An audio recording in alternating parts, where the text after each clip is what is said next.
शेख साहब, हम लोग अल्हम्दुलिल्लाह अभी इस वक्त मस्जिद नबवी के शहर में हैं। अल्लाह के नबी सल्लल्लाहु अलैहि वसल्लम पर दरूद व सलाम के मुख्तसर आदाब कुछ बताएंगे ताकि हमारे भाई लोग भी जान लें। देखिए, नबी करीम सल्लल्लाहु अलैहि वसल्लम के क़ब्र मुबारक पर हाज़िरी और वहाँ खड़े हो करके दुआ दुरूद पढ़ना या दुआ करना, जहाँ तक सिर्फ दुरूद पढ़ने का ताल्लुक़ है, ये तो सलफ़ से साबित है और हज़रत अब्दुल्ला इब्न उमर रज़ी अल्लाह अन्हु अमल बताया गया है। लेकिन जहाँ तक वहाँ खड़े हो करके दुआ करने का ताल्लुक़ है, ये इसकी कोई अहमियत हदीस और कुरान में वारिद नहीं है। आप सल्लल्लाहु अलैहि वसल्लम की क़ब्र की ज़ियारत जो लोग यहाँ पर आ जाएं, वो बड़े अहम और नेक कामों में से एक काम है। आप सल्लल्लाहु अलैहि वसल्लम पर सलाम भेजा जाए, दुआ की जाए और एहतराम को वही मद्देनज़र रखा जाए जो आप सल्लल्लाहु अलैहि वसल्लम के एहतराम कुरान ने सिखाया है कि नहीं।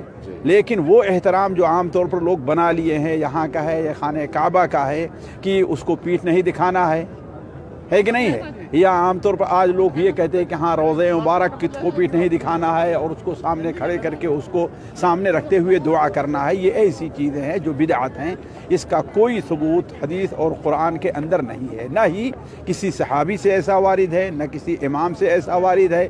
बल्कि अगर आप उस वक्त की सीरत पढ़ें, हज़रत ज़ैद इब्न अम्र इब्न नुफ़ैल, जिनके बारे में अल्लाह के रसूल ने फरमाया कि युबअसु उम्मतुन वाहिदा, हज़रत इब्राहीम अलैहिस्सलाम के बाद वो अकेले उम्मत उठाए जाएंगे। वो अल्हम्दुलिल्लाह वो खाने काबा को टेक लगा करके बैठते थे और वो लोग पहले ये जो इनका बुत था असाफ और नाइला, ये हजर अस्वद के वो जमजम के पानी के पास था, वहाँ ला के बकरियाँ वगैरह दबा करते थे। तो कहा करते थे, ए मक्का के लोगों, बकरी पैदा अल्लाह ताला ने किया है, इस बकरी के लिए पानी अल्लाह ने आसमान से नाजिल किया है, ज़मीन से सब्ज़ा अल्लाह ताला ने उगाया है, लेकिन तुम लोग किस कदर बिगड़े हुए हो कि इस बकरी को ले जा करके गैरुल्लाह के नाम पर तुम लोग ज़बह कर रहे हो, बुत के ऊपर ले जा करके ज़बह कर रहे हो।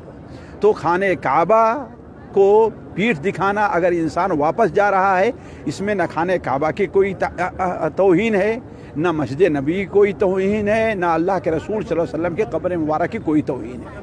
ये इंसान की ज़रूरत के कामों में से एक काम है। किसी सहाबी के बारे में ये वारिद नहीं कि अल्लाह के रसूल को पीठ नहीं दिखाया करते थे।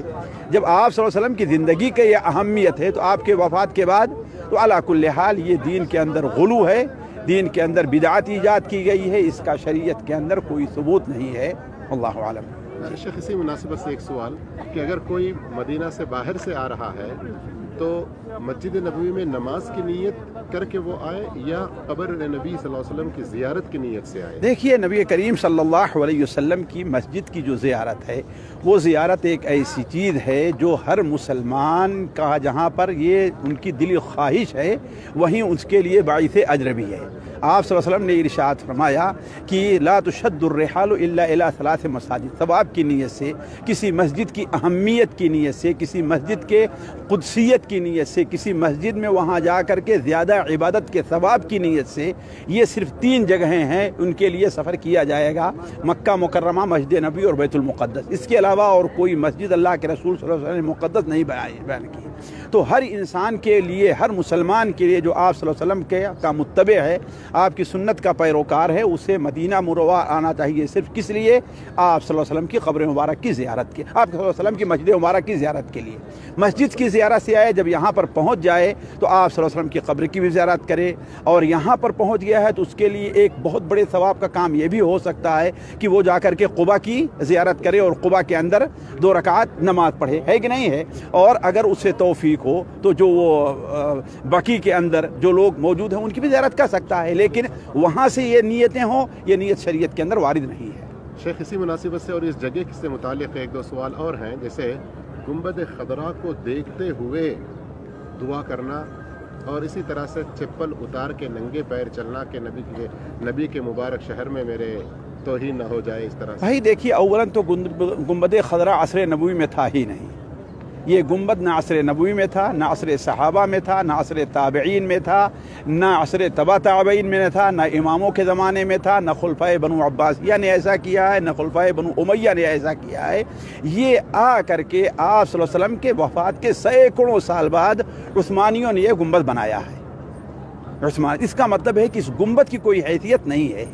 اس کو حیثیت دینا، دین میں ایک ایسی چیز کو حیثیت دینا ہے جس کی حیثیت شریعت نے نہیں قرار دی ہے کہ نہیں ہے؟ لہذا یہ چیز تو مفروغ ہے کہ اس کی کوئی حیثیت نہیں ہے۔ البتہ مسجد جہاں تک مسجد کے اندر یا مدینہ منورہ کے اندر ننگے پیر چلنے کا تعلق ہے، یہ بھی دین کے اندر غلو ہے۔ مسجد میں احاطے میں دین کے اندر غلو ہے۔ خود مسجد کے اندر اللہ کے رسول صلی اللہ علیہ وسلم نے اپنے زمانے میں بیان کیا فرمایا کہ کوئی آدمی اپنا جوتا پہن کر کے آئے، اس کو دیکھ لے کہیں اس کے اندر گندگی نہ لگی ہو تو اسی کے اندر نماز پڑھے۔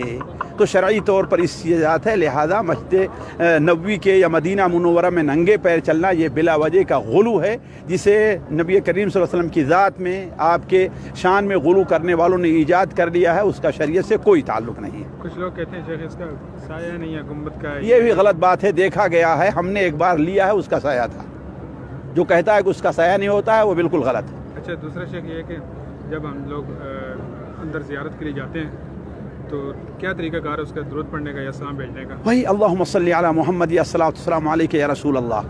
جس طریقے سے عام جب قبرستان میں جانتے ہیں ہم یہ کہتے ہیں الصلاۃ والسلام کہ علی القبور، ہے کہ نہیں ہے؟ یغفر اللہ لنا لکم۔ تو آپ صلی اللہ علیہ وسلم کی قبر مبارک پر آئیں تو یہاں بھی السلام علیک یا رسول اللہ، السلام علیک یا خلیفۃ رسول اللہ یا ابا بکر، السلام علیک یا نبی اللہ، السلام۔